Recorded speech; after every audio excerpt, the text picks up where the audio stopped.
Hi everyone, it's Rosie from Talking About BPD, and today I want to answer a question that I'm asked a lot. And the question is, when should I tell somebody about my diagnosis of borderline personality disorder, also known as BPD? The answer to that question is very, very person specific. I can tell you what I do, what I did, but you know, there will be as many answers to that question as there are human beings. So just thinking about that question in the context of romantic relationships, which is when that question seems to come up quite a lot. And I think that's quite natural for that question to be quite a big one, because there's a lot of stigma attached to BPD and relationships. Anybody who Googles this condition will realise that the stigma is quite enormous when it comes to, you know, can people with BPD have relationships, or can people with BPD be happy in relationships? Can they be good partners, boyfriends, girlfriends, etc.? You know, there's so much horrible stigma out there, and I probably should address that in another video, to be honest. What I did was, with my current what I did when I met my boyfriend is I didn't wait that long, to be honest. I waited probably a few weeks until I realised that I felt he would respond to me very kindly and very respectfully and in a very understanding way. And I got a sense of that because I heard about his views, we talked a lot. I heard about his views on disabilities, on medical conditions. I heard about his political views. I heard about his views towards, you know, refugees, asylum seekers, you know, LGBTQ plus people. And through his very kind, very open-minded attitude towards all people, I felt pretty safe to talk about my BPD with him. That's not to say I wasn't scared. I was absolutely terrified and I burst out crying and I was really, really anxious. Basically, it went something along the lines of, I have something to tell you. I really want to tell you about it.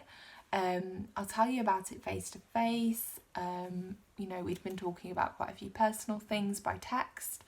And he said, oh, that's absolutely fine. Yeah, we'll discuss these things in person. Because I told him I have a mental health condition in a text, because we were talking about that kind of thing.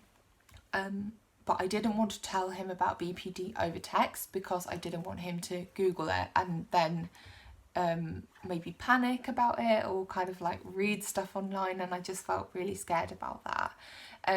So I decided to tell him, and we were having a very like nice cozy moment, relaxing together, and I said to him like, oh, I'll tell you about what we were talking about by text. So in a way it was kind of like an icebreaker via text, but then you know, going into more detail in person. And yeah, and it went really, really well because he's a very understanding, very caring guy, and you know, he doesn't judge me on my BPD at all.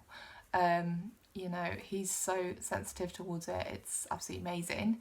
I guess my main tips for people when they're talking about BPD with somebody who they are dating is to really try to protect yourself a little bit. You know, I guess you could take the approach of telling somebody on the first date, tell them straight away, and then they can make, you know, if they're gonna go, then they're gonna go, and that's you know, one approach to take. And I guess that is quite, in some ways, quite a good approach to take, because it means that you give someone a chance. If they don't like the sound of BPD, then they go, and you know, that's a good thing for yourself, because you know, you don't want to be with somebody who is not understanding and who is judgmental. You definitely don't want to be dating somebody like that. However, I just find that timing quite stressful, and I prefer for somebody to know me and get a sense of me and who I really am before I tell them about BPD. And that's generally to protect myself. It does really, really hurt me when people reject me. It really does hurt me even now when people stigmatise me and discriminate against me, which has happened before in the past. It does really hurt. So that's why I actually try not to put myself into the position where I will get negative, hurtful comments, simply because I know that I will go home and cry and it will ruin my evening and possibly my whole week. So that's just what I do. Also, by the same token, I prefer not to leave it a really, really long time before telling somebody. The reason being is, for me, if I'm close to somebody, or if I want a friendship or a relationship with somebody, then I want to do that with my whole self. And for me, BPD is actually a big part of myself. It's not the whole aspect of myself, but it is something that I do find helpful for people to know about me, and it's something that I find helpful for knowing about myself. I know the diagnosis is something that not everybody finds helpful, and I can completely see why, when the services are really quite patchy, and also the name and a whole host of other kind of philosophical intellectual kind of debate around the diagnosis of personality disorder, and I know a lot of people disagree with that for some pretty good reasons as well, but for me, I find it a helpful thing. The diagnosis is a helpful thing for me, so that's why I prefer to tell people that I care about, who I want to be close to. That's by no means I tell everybody. Recently at work, somebody found out about my media awards and sent an email to the whole leadership team, who I hadn't told about my BPD or my blog. It's absolutely fine if people find out because they have an interest in BPD or they have an interest in mental health and they come across my blog. If they come across it organically, I'm absolutely fine with people saying it. That's why I'm online. You know, I'm not online because I'm hiding. But it's quite different for it to be sent directly to people. So I wasn't too happy about that, but that's another story anyway.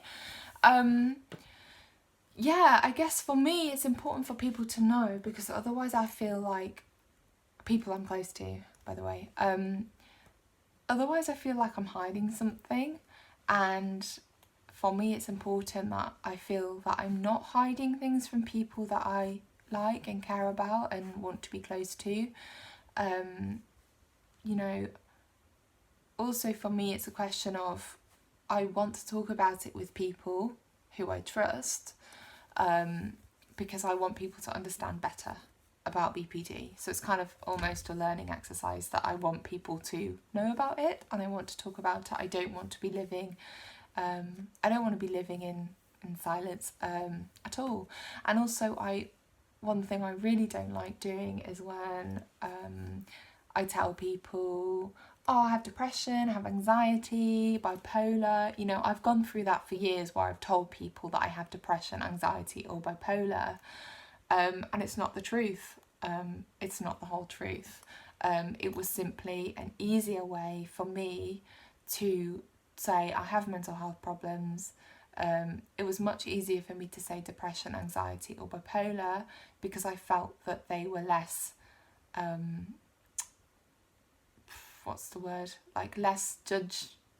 there's less judgment associated with those things. I know that all three of those conditions, or anxiety disorder I should say, because anxiety is not a condition really, anxiety disorder, I know that they are less stigmatised than BPD, even though they are still very stigmatised. I don't want to minimise the fact that there is still a lot of stigma associated with those conditions as well. But for me personally, I felt it was much easier to talk about those three things than about BPD.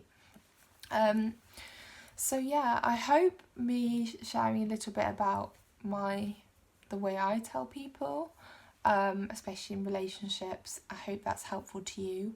I'd love to hear your experiences. Maybe you've got a different strategy. In fact, I'm sure you do, because everyone's different. But yeah, love to hear from you. Bye.